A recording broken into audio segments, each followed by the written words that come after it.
The death tolls in Libya hit 11,300 in one city, the city that was destroyed by floods.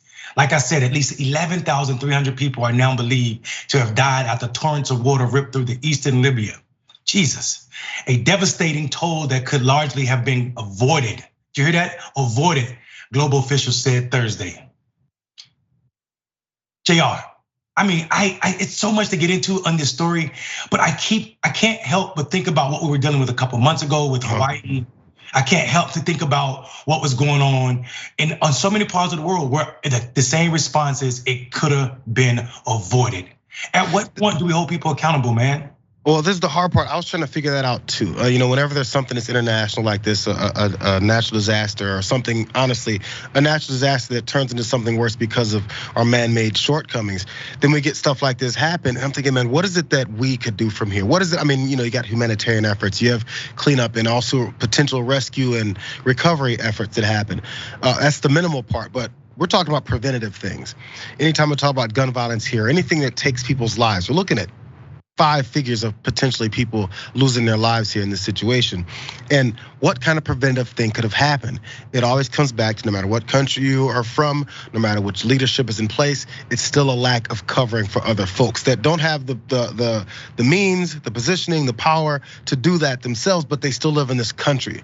We always brag about the fact that we're Americans and the best country in the world has ever seen.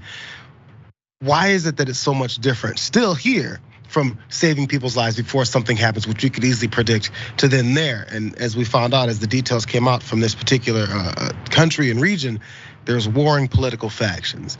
Not war at war, but differing, and they're both in representative positions. And so now things like this happen for folks have nothing to do with 2 positions of people that are looking to, I guess, use their power in ways that would benefit what they think is important. In this case, we had a couple of dams that collapsed due to this heavy, over-the-top record rainfall. So many things came together to make this disaster happen. Yeah, man, it's unbelievable. But check out this report from ABC News. Michael, apocalyptic scenes across the border in Libya as rescue workers scramble to try and find anyone still trapped by the debris from the flooding. But as you say, that death toll continues to rise. This morning, the death toll in Libya climbing after catastrophic flooding. 2 dams collapsing during an unprecedented storm, unleashing a torrent of water. Listen, I mean, this is not, usually when a reporter or someone is talking about the weather and they say apocalyptic, they're just trying to get ratings. What's happening in Libya right now is not a joke. Check out some of these images from the flood. el-Drese, the Secretary General of Libyan Red Crescent, told the Associated Press by phone that a further 10,100 have been reported missing in the ruin of city of Derna. Earlier, city officials said the death toll could reach 20,000 people. 20,000 people, Jayar.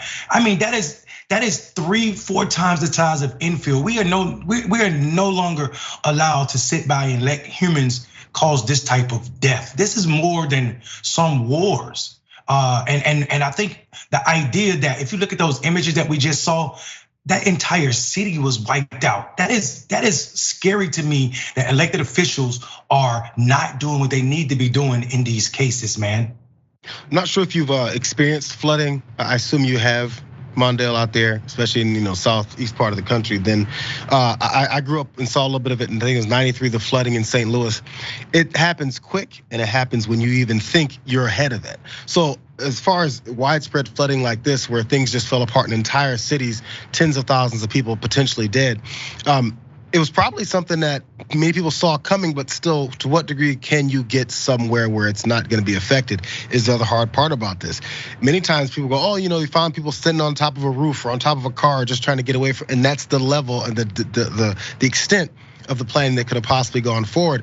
And there's many more things, again, like you said, that could be done, that could have been done. But now, even post-flooding, bodies are being washed ashore. People are now going through mourning, losing entire parts of their families, but then also the dangers of then those bodies causing more issues with water, air. People that actually survived still are on some danger zones. Yeah, man, and you're talking about the bodies washing ashore.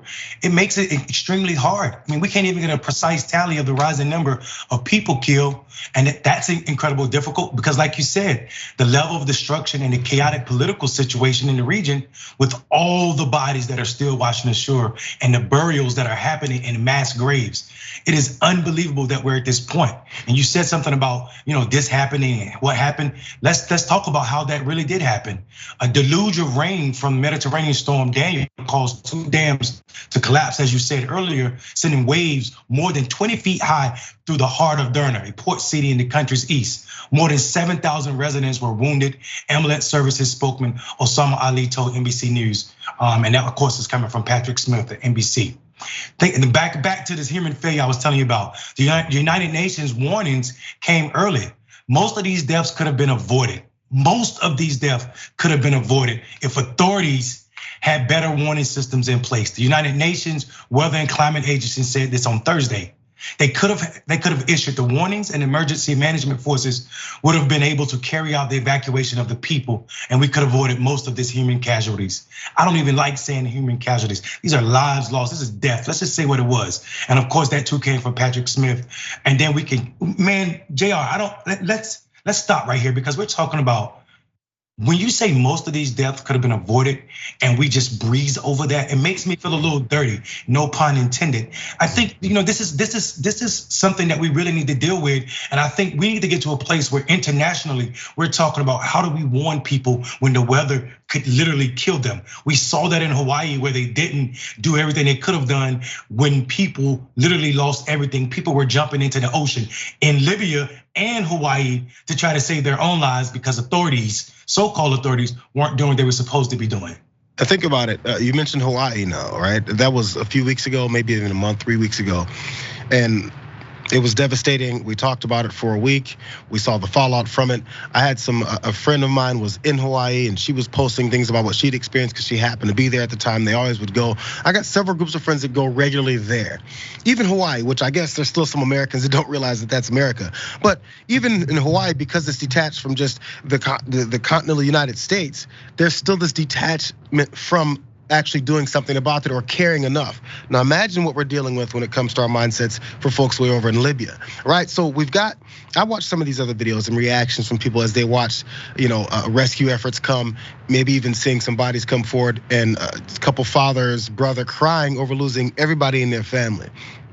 It's good seeing stuff like that, not for the sake of seeing their grief, because we detach humanity from so many folks that aren't looking like us, that don't live next door to us, even within our own country. So imagine overseas how much we just don't care and how soon we may not even be talking about this anymore. When you see the devastation on people's faces, no matter who they are, where they're from, and we always have this level of that's not me.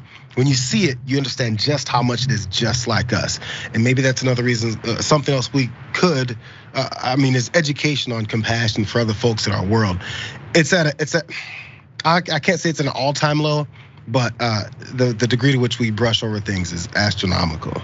Yeah, I think the otherization and this constant tempting us with 24-hour media that is not covering anything other than sensationalized stories and also all of social medias.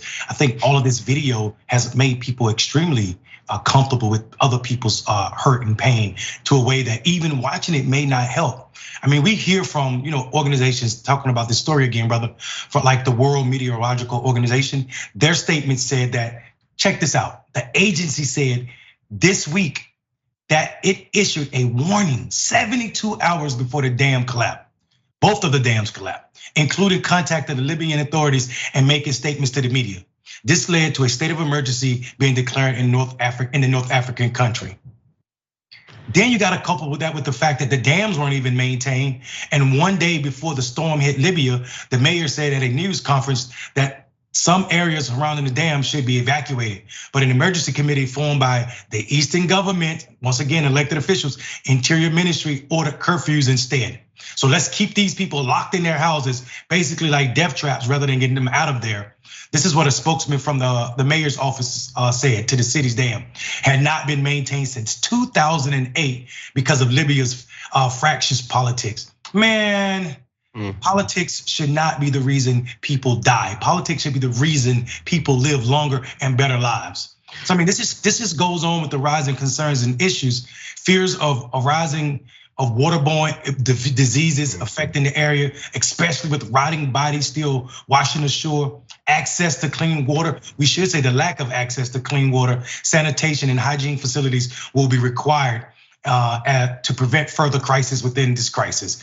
Man, I just keep thinking about, and this is what happens when humans are responsible for heating up the climate, for making so much weather that we can't control. And I just keep thinking about things from the past, i.e. the earthquake and hurricane in Haiti, the floods in Hawaii. I keep talking about it because I don't want people to act like that was years ago. It was like you said, maybe 3 weeks, a month at the latest, and we're not even talking about, we're not even aware of what's going on with those people or how they're suffering, or if they can get back to it, man. I'm super scared about like what's next or which storm is next and how it's gonna hit us. And the preventative nature for that. It's the same thing as the reason I mentioned gun violence earlier, because there's gonna be another instance of it next. And then what are we doing to prevent it that next time? We'll talk about it more in thoughts and prayers and then move on. We know that's the process for how we do this stuff. But even when it comes to them telling people to stay in place and curfew instead of evacuations, when we see like the dams or in the lack of infrastructure where dams like this happen, and this isn't like supposed to be some kind of slight on specifically Libya. We had those same issues when it came to Katrina. The dams were the problem when it happened down there, when that broke through. Because Gustav, from what I heard, was worse than Katrina. But it's a matter of the infrastructure in place, and then that's what's supposed to be shielding many people's residences in their homes from the levels of storms. These levels of storms are getting larger than they were before. And then couple that with a lack of infrastructure, which we also have here. That's one of those things that then leads to more of this. I really wonder what else they really could have done. And if you got factions that are fighting politically, what types of things are they focusing on versus saving people in the future? What is it they're not having in place? As we fight here over folks in sports, or how much they can, who's woke or not, and we're doing nothing about actually protecting Americans from things that could be coming our way that we've seen have already happened and we've done nothing about already, because it's all about getting that power and not about actually serving the people who voted you in. That's a fact. And we also gotta say, man, I mean, let's be honest here. I mean, what happened in Eastern Libya is no different than what happened in Katrina. Politics, regardless of how fractured they are, somebody made a decision not to do anything with the levees in Louisiana and the dams since 2008 in Eastern Libya. And that decision is saying that these people or those people are expendable. We can lose those people. Man, we definitely gonna keep an eye on this story and make sure people understand what's going on in Libya, and we will not allow them to fall back and just be another turn of a news page.